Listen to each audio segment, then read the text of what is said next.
It is Wednesday, April 7th. I'm Sam Seder. And I'm Lucie Steiner. Which one of these stories will you be talking about today?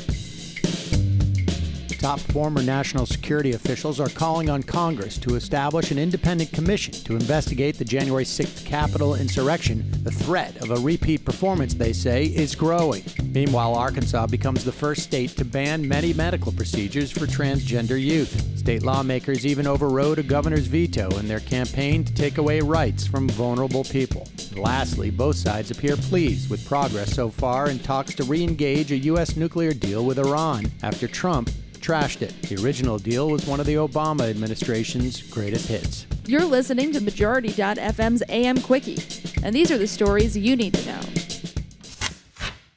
Impeachment wasn't enough. CBS News reports that precisely 3 months after the January 6th assault on the Capitol, dozens of former senior national security, military, and elected officials from both sides of the aisle urged lawmakers in Congress to establish an independent bipartisan commission to investigate the attack. The letter, signed by 140 officials, encourages Congress to not only investigate the direct causes of the insurrection, but to make recommendations to prevent future assaults. The long list of officials includes nearly 24 ambassadors, 6 former senators, 4 former secretaries of Homeland Security, and 2 members of the 9/11 Commission. The letter warned of an exigent and growing threat to the American public. Last month, CBS reports U.S. intelligence agencies issued a joint assessment of the national security threat posed by domestic violent extremism. An unclassified summary of the report by the Office of the Director of National Intelligence said domestic terrorism poses an elevated threat in 2021. It predicted that social and political factors, including the coronavirus pandemic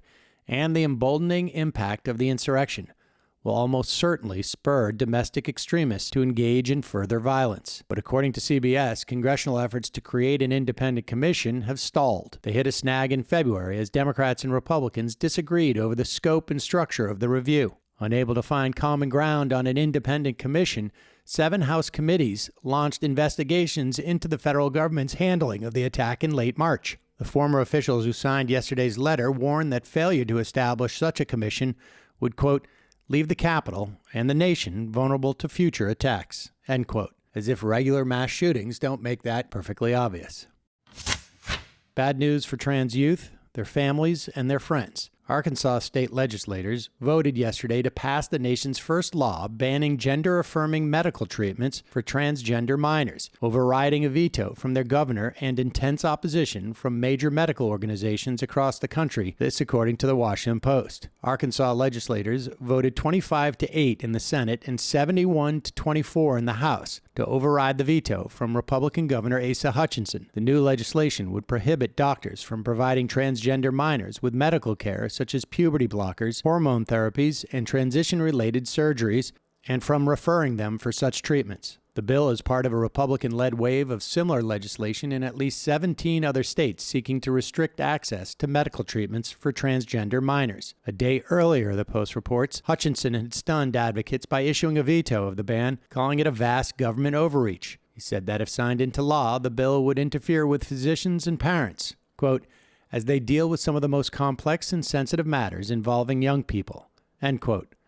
He cited opposition from leading national medical associations that said denying access to such medical care could jeopardize the mental health of an already vulnerable community. State legislators voted to pass the bill anyway, setting the stage for a potential legal battle. Lawyers with the American Civil Liberties Union vowed to challenge the ban in court, this according to the Post. Holly Dixon, executive director of the ACLU of Arkansas, said state legislators are waging a discriminatory crusade against trans youth. She said, quote, this is a sad day for Arkansas, but this fight is not over, and we're in it for the long haul, end quote. And hopefully, other states will hold the line. Majority.fm's AM Quickie is fueled by JustCoffee.coop. Just Coffee is a worker-owned coffee roaster based in Madison, Wisconsin that has sponsored the Majority Report for nearly a decade. Check out their collection of fair trade roasts, including our own Majority Report blend. And regardless of what you order, receive 10% off your order when you use the code MAJORITY at checkout. And all shipping is free. That's coupon code MAJORITY at JustCoffee.coop. Some promising diplomatic news. Iran said initial talks yesterday in Vienna on returning to the 2015 nuclear deal were constructive, This according to the Washington Post. Iranian and American envoys are seeking a roadmap to lift U.S. sanctions and bring Tehran back to its commitments under the accord. Iran's lead negotiator, Deputy Foreign Minister Abbas Araghchi, characterized the talks as on the right track. However, reiterating the Iranian demand that U.S. sanctions be lifted in one step, he added, quote, "It's too soon to say it has been successful," end quote. A U.S. team led by President Joe Biden's special envoy for Iran, Robert Malley, was in the Austrian capital for the discussions, which are expected to continue on Friday, according to the Post. But Malley did not meet directly with Iran, setting up camp in a different hotel. For the U.S., the core issue is having Iran scale back its uranium enrichment to levels outlined in the nuclear deal. Iran wants an end to sanctions placed by the Trump administration after unilaterally withdrawing from the accord in 2018. But the two sides have been at loggerheads over who takes the first step. European diplomats say they'll negotiate a list of moves for each side in parallel to overcome the arguments over which side acts first. Enrique Mora, the European coordinator for the talks, tweeted that he would intensify separate contacts with all relevant parties, including the U.S., this according to the Post. Backers of the pact see an urgency to get it back on track. The dwindling time before Iran is expected to be able to produce enough fissile material for a potential nuclear weapon, alongside approaching elections in Iran, Iran has said for decades it does not want nuclear weapons, which of course should simplify the process. And let's remember, we're the ones who broke the deal. And now for some quicker quickies. President Joe Biden announced yesterday that he's bumping up his deadline by 2 weeks for states to make all adults in the U.S. eligible for coronavirus vaccines. This according to the AP. Now every adult will be eligible by April 19th to get in a virtual line to be vaccinated. Biden also said no one should fear mutations of the coronavirus that are showing up in the U.S. He acknowledged that the new strains are more virulent and dangerous, but said, quote, "The vaccines work on all of them," end quote. And that is quite a relief. Ukraine's president has called on NATO to hasten his country's membership into the Western military alliance in response to a growing buildup of Russian forces on his country's borders. This according to The Guardian. Russia has not denied the troop movements, but insisted it was, quote, "not threatening anyone," end quote. So, presumably, they're just on a sightseeing tour.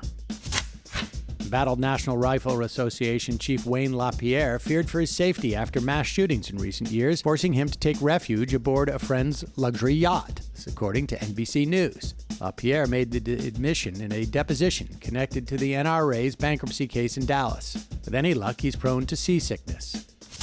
Politico reports that Florida Representative Matt Gaetz, mired in an ongoing federal sex trafficking investigation, is heading to Donald Trump's resort, Doral, this Friday, where he will be a featured speaker at a summit hosted by a pro-Trump women's group. Women for America First says it on its website that, quote, "we won't be pushed around by bullies who tell us who we are supposed to like," end quote. Their freak flags are flying high, folks. Quicker, Quickie. That's right. Join us live this afternoon at noon on the Majority Report, or later as a podcast. We'll be talking to a couple of Democratic candidates for both the House and the Senate, including Nina Turner, running for an open seat in Ohio.